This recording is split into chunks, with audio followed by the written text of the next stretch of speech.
vuelve a latir la cultura viva comunitaria, semilla que echó a volar. Volvemos a la olla Sazón Pública y en el programa de hoy estamos conversando sobre cultura viva comunitaria y recordarte que puedes encontrarnos en el Facebook como la olla Sazón Pública y ahí puedes comentar, proponernos temas, pero también descargarte los programas. Además tenemos un canal de YouTube, además de emitir por RTP y las radios de la red de la diversidad. La olla Sazón Pública, hoy conversando sobre cultura viva comunitaria. Por eso digo con alegría, cultura viva, esta lucha es mía. Pues este movimiento que pobló nuestro continente en la década de 1960, 1970, empezó a disminuir, pero continuó en la década de 1980, es lo que podríamos denominar el nacimiento del movimiento de cultura viva comunitaria. Ahí apareció un sujeto fundamental que luego en la década de los años 80, con el derrumbe del socialismo en Europa, con la crisis del pensamiento alternativo, con la derrota del Frente Sandinista en Nicaragua y el derrumbe de varios movimientos revolucionarios que estaban en auge en la década de los 80 en nuestro continente, con la llegada de la democracia y cierto desmontaje de las luchas antidictadura, de los movimientos de izquierda y una funcionalización de la nueva democracia hacia las políticas neoliberales, estos movimientos se independizaron un poco de ese discurso típico de la izquierda y empezaron a gestar su propia actoría.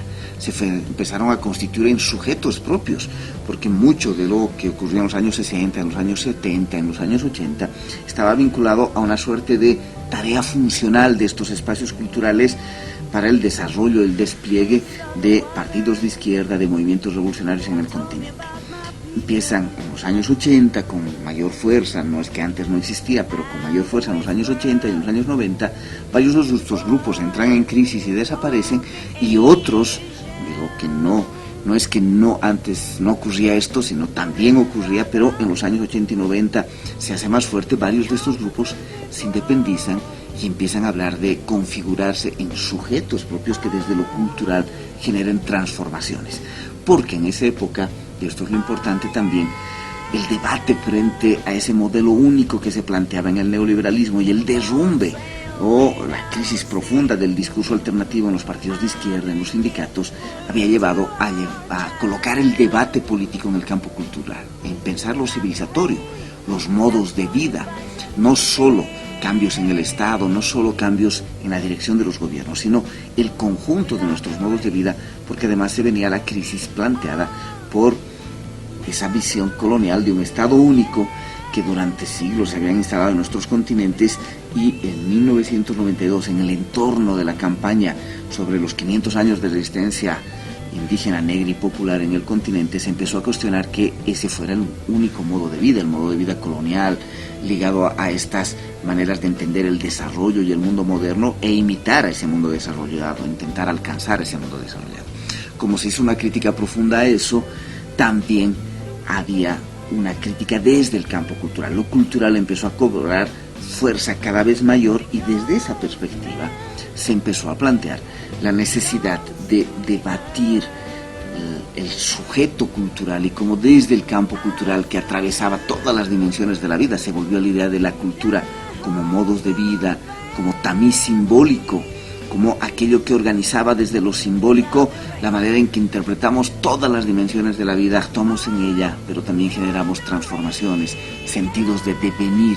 en nuestro mundo. Entonces, esa mirada más compleja de lo cultural devolvió a estos grupos esta posibilidad de configurarse como sujetos políticos de transformación, y que atravesaban desde su actividad chiquita de un centro cultural, de un grupo de teatro, de un grupo de música, de un grupo de literatura, de unos pintores, de unas pintoras, de alguien que hacía muralismo, de alguien que empezaba a hacer hip hop o lo que fuera,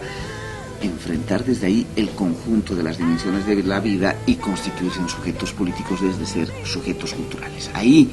se va articulando y surgiendo con más fuerza el movimiento de cultura viva comunitaria.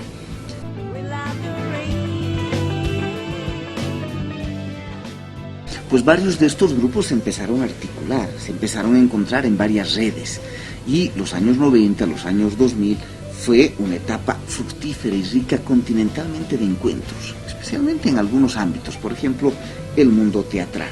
El mundo teatral permitió el encuentro de varias de estas redes y generó desde estas redes la posibilidad de encontrarse articulaciones continentales que empezaran a hablar de esto, los grupos culturales, el campo cultural como sujeto de transformación, y generaban organicidad. También ocurrió que el mundo cambió.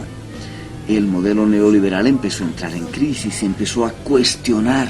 también el modelo colonial e incluso la civilización moderna occidental como el único criterio de vida. Entonces, aconteció que en el mundo, en los años 2000, ya en los años 90, pero fundamentalmente en los años 2000, se empezó a visualizar una cuádruple crisis. Una crisis del sistema político, una crisis de lo que podríamos denominar el mundo del neoliberalismo, como el proyecto que se había planteado como el actual, el contemporáneo del capitalismo. Tercero, una crisis del modelo colonial de dominación. Y cuarto, una crisis del modelo civilizatorio dominante hegemónico que se denominaba la modernidad occidental. Desde ahí aparecieron alternativas, y algunas de esas alternativas se plantearon como fundamentales para entender ese movimiento, ese torrente que denominamos cultura viva comunitaria, que es diverso y plural, por eso también se denomina culturas vivas comunitarias. Un elemento que apareció en estas alternativas es que había que disputar dos campos al mismo tiempo: el del derecho, el acceso, la democratización a el conjunto de los bienes que circulan en nuestras sociedades, pero también, por tanto, el derecho, el acceso a no solo consumir, disfrutar de las expresiones culturales y artísticas, sino también a generar, producir, criar, hacer brotar sus propias expresiones culturales. Pero al mismo tiempo que se expandía el derecho, el acceso como demanda, como propuesta, como gestión desde los centros culturales, también se hablaba de que había que transformar profundamente esas relaciones culturales. Y esa transformación de las relaciones culturales pasaba por algunas ideas claves. Una de ellas era la pluralidad y la diversidad, que en el caso boliviano se manifestó en el Estado plurinacional. Ya no se podía hablar de la cultura, sino de las culturas en sentido plural, y en esa diversidad, en esa pluralidad, reacomodar un cierto equilibrio, una democratización también de las relaciones, en términos de que había que modificar las lógicas de dominación, esta idea de que hay unas culturas más civilizadas, más desarrolladas y otras más atrasadas, para pensar desde la pluralidad todo: la economía, la política, la salud, la educación, el sistema jurídico, pensar las propias políticas culturales desde la pluralidad y la diversidad. Un segundo elemento que empezó a aparecer con fuerza en el debate es: hay que pensar en otro horizonte civilizatorio. Y allí aparecieron nociones como el vivir bien, el buen vivir, pensar en los bienes comunes, en esos espacios compartidos más comunitarios, y para eso había que generar tres procesos de erosión: la descolonización de nuestra experiencia, de nuestras vidas, de nuestras relaciones, de nuestras mentes y de nuestros cuerpos, la despatriarcalización también en todas nuestras dimensiones de la vida, y la descapitalización, la desmercantilización de las relaciones. Y ahí venían también con muchísimas experiencias justamente los grupos de cultura viva comunitaria. Se empezó a hablar también de nuevas territorialidades, de que esas nuevas territorialidades eran multiescala, que eran complementarias y eran discontinuas, ¿no? Y se compartían entre ellas. Es decir, se empezó a hablar de territorialidades en lo local, en lo meso, en lo macro, en lo internacional, en lo regional. Entonces, un grupo que trabajaba en un barrio, de pronto empezó a mirar. Es un proceso largo, no ocurre de un día para el otro, es un proceso largo que se va reconfigurando, pero ese grupo de teatro, ese grupo cultural que trabajaba en un barrio durante años, empieza a articularse en realidades más regionales, en realidades más nacionales o plurinacionales, en el caso de Bolivia, e internacionales. Y entonces nos damos cuenta que muchos de estos grupos, por muy chiquitos que sean, tienen incidencia e impactos a nivel internacional, a nivel nacional. Se agarra trabajos a más multiescala, y eso potencia notablemente las experiencias de cultura viva comunitaria en esta configuración de sujetos políticos, de sujetos culturales. Y entonces eso nos lleva a repensar también las nociones de incidencia. Primero, a nivel de la vida cotidiana,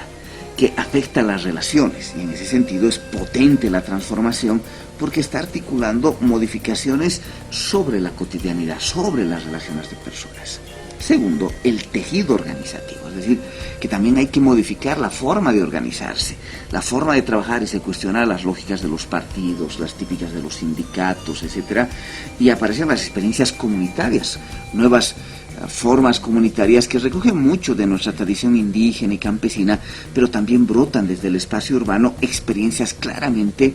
comunitarias con otras formas colectivas del compartir, del espacio comunitario, donde se respeta también las singularizaciones, los procesos de individuación de los sujetos y la diversidad y la pluralidad. Un tercer nivel de la incidencia es el Estado, las políticas públicas, la legislación, los programas, pero ahí se coloca énfasis en una mirada, y es que no nos planteamos que en esas políticas el Estado haga más, sino que también se plantea una modificación de la gestión de lo público. Y entonces se habla, por lo tanto, de una modificación profunda de las políticas de Estado, de esta incidencia sobre las políticas de la gestión de lo público y una manera en que eso público sea cada vez más gestión comunitaria. Esta es una novedad que trae en el debate las propuestas de cultura viva comunitaria. Entonces, estas experiencias de culturas vivas comunitarias, a estas alturas, en los años 2000, después del 2010, en el momento contemporáneo, se convierten en una articulación vigorosa continental. Se articulan en la plataforma Puente de Cultura Viva Comunitaria. Posteriormente, el año 2013, nace el Consejo Latinoamericano de Cultura Viva Comunitaria, expresión más orgánica de estos movimientos. En el caso boliviano, el Movimiento de Cultura Viva Comunitaria organizará el primer Congreso Latinoamericano de Cultura Viva Comunitaria el año 2013 en mayo. Genera todo un debate sobre la gestión de lo público y cómo se genera transferencia para que el tejido comunitario, las organizaciones gestionen corresponsablemente con el Estado lo público, pero con mayor presencia de lo comunitario, de la sociedad. Se han planteado cosas como un mínimo de presupuestos del 1% de los presupuestos de cada país para cultura y el 0,1% de directa gestión de los movimientos de cultura viva comunitaria, que se plantean, por un lado, la redistribución, la igualdad, la democracia, el derecho, el acceso de la gente a todos los bienes de la vida desde el campo cultural, pero también a una transformación profunda de esa realidad de nuestros modos de vida y una crítica a las lógicas de la civilización y del desarrollo moderno que es dominante y hegemónico y se expresa en el capitalismo, en lógicas extractivistas, coloniales, patriarcales, y que se enfrentan desde las propuestas de culturas vivas comunitarias. Esto es América Latina, esto es América Andina, esto es América Latina.